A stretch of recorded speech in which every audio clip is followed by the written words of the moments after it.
नमस्कार बंधुरा बर्णालीज food stories चैनले आपनादेर आरो एक बार स्वागत।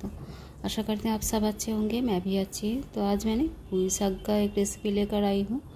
ये मैंने फिश के साथ बनाया है, वही आप लोगों के साथ शेयर कर रही हूँ। थाम्बनेल देखे आपनारा बुझतेई पारछेन खूबই कमन একটা रेसिपি। इलिश माछेर माथा दिए पुई शाक आमादेर सबार बाड़ीतेई हय। तो आमी जेभाবে বানিয়েছি সেটাই আপনাদের সাথে শেয়ার করছি। তাই একটাই রিকোয়েস্ট, ভিডিওটা স্কিপ করে দেখবেন না প্লিজ। তাহলে চলুন দেরি না করে রেসিপিটা শুরু করি। এখানে আমি একটা ইলিশ মাছের মাথা নিয়ে নিয়েছি, ভালো করে ধুয়ে নিয়েছিলাম। এবার নুন হলুদ এটাকে মাখিয়ে নেব ভালো করে। हिल्सा फिश का मैंने हेड लिया है, उसको मैंने नमक हल्दी लगाकर मैरिनेट कर लेंगे। फिर इसको हम गोल्डन ब्राउन करके फ्राई कर लेंगे मस्टर्ड ऑयल में। এইভাবে নুন হলুদ মাখিয়ে নিচ্ছি মাছের মাথাটাতে। আপনাদের কার কার পুঁই শাক ইলিশ মাছের মাথা দিয়ে খেতে ভালো লাগে অবশ্যই কমেন্ট করে জানাবেন। তো নুন হলুদ মাখানো হয়ে গেছে। এখন এখানে আমি কিছু সবজি কেটে নিয়েছি। সবজির মধ্যে এখানে আমি ঝিঙে, বেগুন, আলু, কুমড়ো আর পুঁই ডাঁটা নিয়ে নিয়েছি। পুঁই ডাঁটাগুলো মাঝে মাঝে একটু চিড়ে নিয়েছি, আর পুঁই ডাঁটার পাতাগুলোকে আমি আলাদাভাবে रेखे दिएছি। यहाँ पर कुछ मैंने वेजिटेबल लिया है। तो এবার পুঁই ডাঁটাগুলোকে আমি একটু গরম জলে নুন হলুদ দিয়ে ভাপিয়ে নেব। তো আমার মনে হয়েছিল একটু ভাপিয়ে নিলে ভালো হয়, তাই এখানে আমি একটু ভাপিয়ে নিচ্ছি পুঁই ডাঁটাগুলোকে। একটা কড়াই আমি 3 টেবিল চামচ সরষের তেল দিয়ে দিয়েছি। সরষের তেলে মাছের মাথাটা একটু লাল লাল করে ভেজে নেব। ফ্রেন্ডস, আপনারা যারা এখনও একটা লাইক দিয়ে দেখা শুরু করেনি তাদের কাছে রিকোয়েস্ট, একটা লাইক দিয়ে দেবেন। আপনাদের একটা লাইক আমাকে অনেক অনুপ্রেরণা দেয়।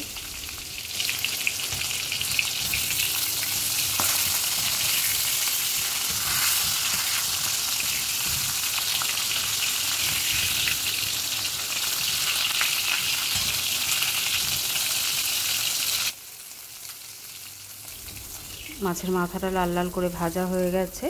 এবার এটাকে কড়াই থেকে উঠিয়ে নিচ্ছি। ওই তেলেই আমি 1 টেবিল স্পুন পাঁচফোড়ন আর একটা গোটা শুকনো লঙ্কা ফোড়ন দিয়ে দিলাম। তারপরে কেটে রাখা আলুটা দিয়ে দেবো। আলুটা 1 থেকে 2 মিনিট একটু নেড়ে চেড়ে নেওয়ার পর ভাপিয়ে রাখা পুঁই ডাঁটাগুলো দিয়ে দেবো।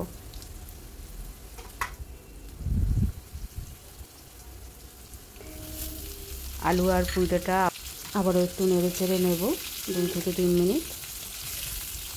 যেহেতু এগুলো একটু সেদ্ধ হতে বেশি সময় লাগে, ওই জন্য এগুলোকে আগে দিলাম। 2 থেকে 3 মিনিট হয়ে গেছে। এবার একে একে কুমড়ো দিয়ে দিচ্ছি, ঝিঙে দিয়ে দিলাম, বেগুন দিচ্ছি। এবার নুন দিয়ে দিলাম পরিমাণ মতো, আর হলুদ দিয়ে দিলাম। सारी सब्जी को डाल दिया है, उसके बाद नमक हल्दी ऐड कर दिया है। এইভাবে ভালো করে মিশিয়ে নেব। ভালো করে মিশিয়ে নেওয়ার পর এখানে আমি পুঁই পাতাগুলো কেটে রেখেছিলাম সেগুলো দিয়ে দিচ্ছি।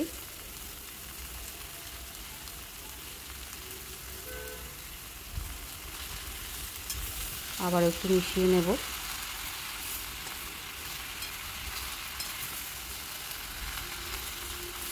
এবার মাছের মাথাটা দিয়ে আমি 3 থেকে 4 মিনিট কুক করে নেব।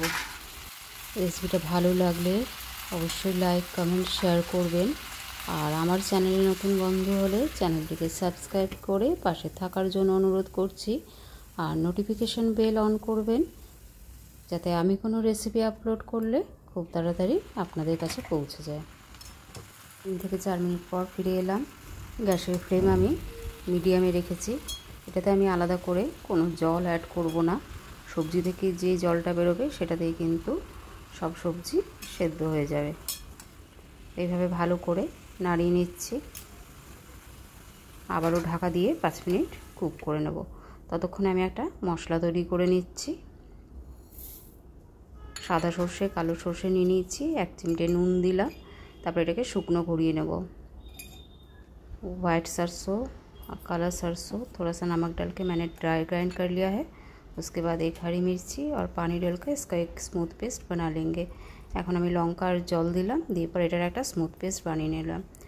ঝালটা আপনারা আপনাদের পছন্দ মতো দিতে পারেন, আমি কম ঝাল খাই ওই জন্য একটাই লঙ্কা দিলাম। এবার এদিকে 5 মিনিট পর ফিরে এলাম।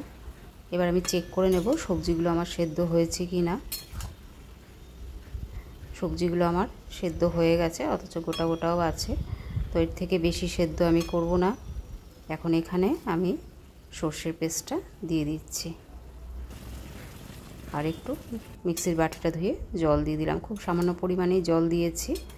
তো এইভাবে ভালো করে সর্ষেটা সবজির মধ্যে মিশিয়ে নেব, আর যে মাছের মাথাটা আছে সেগুলোকে একটু ভেঙে দেব। ফ্রেন্ডস, প্রত্যেকটা ভিডিওতেই কিন্তু একটাই রিকোয়েস্ট করছি, ভিডিওটা স্কিপ না করে দেখার জন্যে। আমি তো খালি রিকোয়েস্টই করতে পারি, তাই প্রত্যেক ভিডিওতে একটাই রিকোয়েস্ট করি, স্কিপ না করে দেখার জন্যে। তো এইভাবে সর্ষেটা আমি সবজির সাথে ভালো করে মিশিয়ে নেব। এখন আর ঢাকা দেব না, ঢাকা দিয়ে রান্না করার প্রয়োজন নেই। এখানে আমি 1 চামচ चीनी দিয়ে দিচ্ছি, 1 टीस्पून मैंने शुगर ऐड किया है। আবারও ভালো করে মিশিয়ে নেব। একটু আমার জল জল মনে হচ্ছে, তো এটাকে আমি এখন 2 থেকে 3 মিনিট হাই ফ্লেমে কুক করে নেব, আর একটু আমি মাখা মাখা করে নেব। তো আপনারা কারা কারা এইভাবে বানান মাছের মাথা দিয়ে পুঁই ডাঁটা, অবশ্যই কমেন্ট করে জানাবেন। এবার কিন্তু মাখা মাখা হয়ে এসছে, এখন আমি গ্যাসের ফ্লেমটা অফ করে দেব। গ্যাসের ফ্লেম অফ করে এটাকে আমি সার্ভ করে নেব। তো এবার আমি সার্ভ করে নিচ্ছি। ইলিশ মাছের মাথা দিয়ে পুঁই ডাঁটার চচ্চড়ি আমার তো দারুণ লাগে। গরম ভাতে এই চচ্চড়ি হলে আর কিছুই কিন্তু চায় না। তো রেসিপিটা ভালো লাগলে অবশ্যই फ्रेंड्स और फैमिलिर मध्य शेयर করে দেবেন। इस तरह से एक बार ट्राई ज़रूर कीजिएगा। সবাই ভালো থাকবেন, দেখা হচ্ছে পরের কোনো রেসিপিতে।